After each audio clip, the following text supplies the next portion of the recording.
Hi everybody, and welcome back to my channel. I didn't realize that I only literally had about 2.5-3 pages left to read in chapter 1, so this video is going to be rather short, as it is literally like the last 2 or 3 pages of this chapter. So, here we go. Body Alcatraz. From this explanation of reality comes so much to be joyous about, in the sense that we are infinite awareness in an eternal, actually timeless, state of being aware, and we explore infinite experience and possibility forever in the proverbial day. On the other hand, in terms of our current predicament, the same nature of reality allows for something that is rather less joyous and pleasant. This is the manipulation of perception and turning the body into a perceptual prison cell. I will explain in detail how this enslavement is induced and policed throughout our lives, but the overall outcome I can deal with now as this opening chapter comes to a close. The perception conspiracy is all about hijacking and controlling our focus and attention, and locking away human perception and belief in the realm of the 5 senses, figures 72 and 73. Figure 72. Limit and control perception, and you limit and control reality.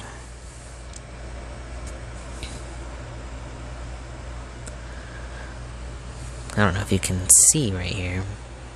Let's see if I can. There we go. All possibility.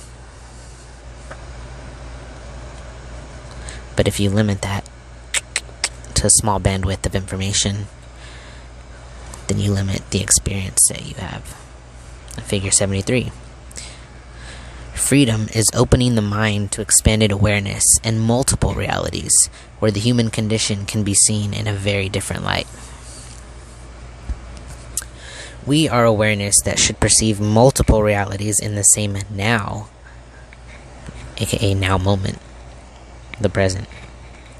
Which is why near-death experiencers describe just such a perceptual state, when they have withdrawn from the body prison, which focuses attention with invisible light.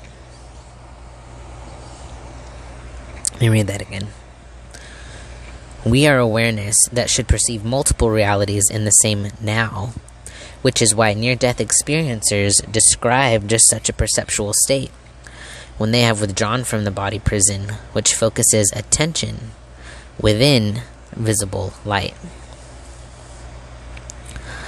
The body, on all levels, from waveform to hologram, has been specifically created or tinkered with to focus human attention in that tiny band of frequency and impose a sense of reality dominated by the 5 senses.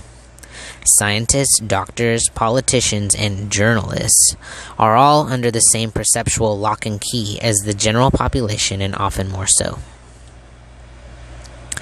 The entire system, not least education, is specifically structured to maintain this delusional status quo in which sight, hearing, touch, taste, and smell are the arbiters of everything.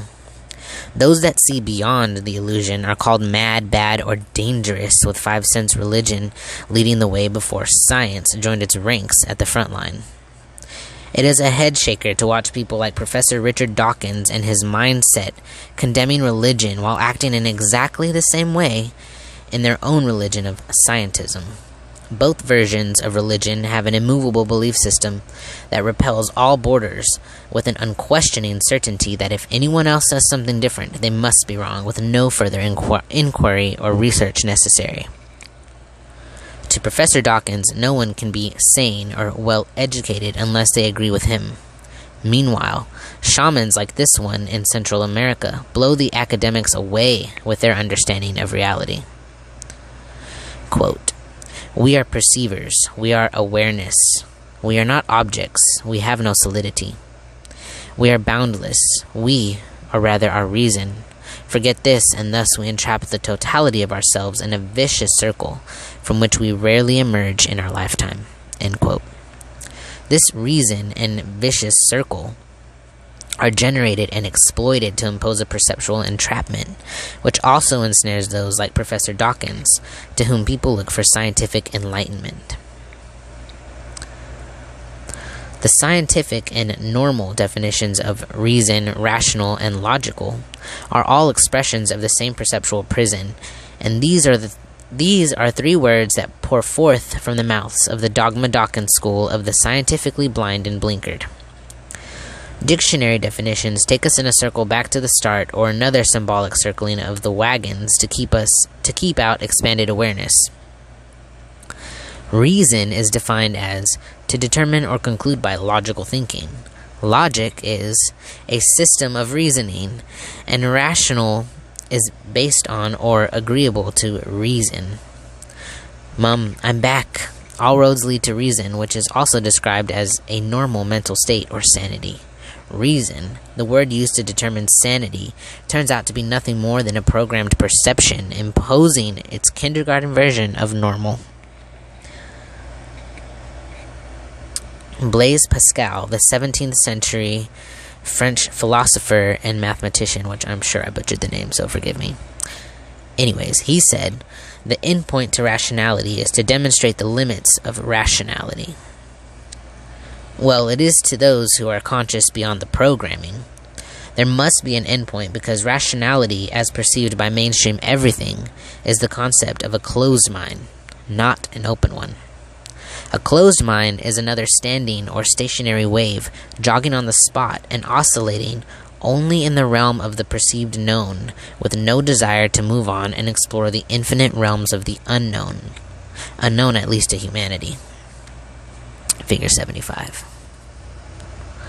A closed mind is a standing wave, jogging on the spot, buying the lie and going nowhere.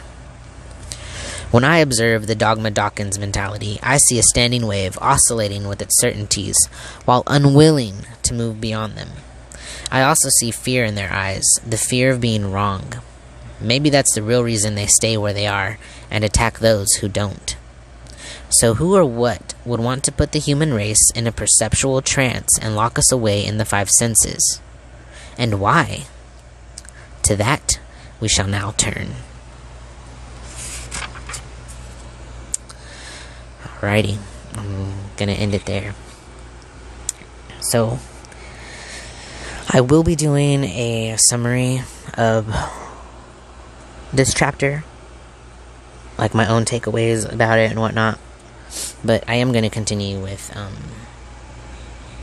chapter 2 in another video. I'll probably upload that before I do an overall takeaway or summary or thoughts and whatnot about this chapter. So, if you have any questions about chapter 1, please drop them down below, and I can hopefully answer them or get to them. If not, if you want to DM me on Instagram or hit me up on Facebook Messenger, I'm also there too at Starseed Wonders. So, without any more rambling, I just want to say thank you for tuning in and listening to this information, because it changes the world more than you may realize it, and it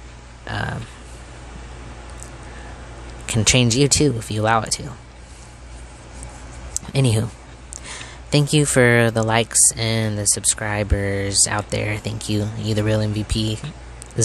And if you haven't done so already, if any of this resonated with you, please tap the subscribe button and the notification bell, because I upload sporadically and whenever I feel like it. So if you don't want to miss a beat, you definitely want to tap the bell. And if not, cool, your life, you do you, boo. Alright, y'all have a great rest of your now moment. I'm gonna continue on with chapter 2 and upload that later. Ciao.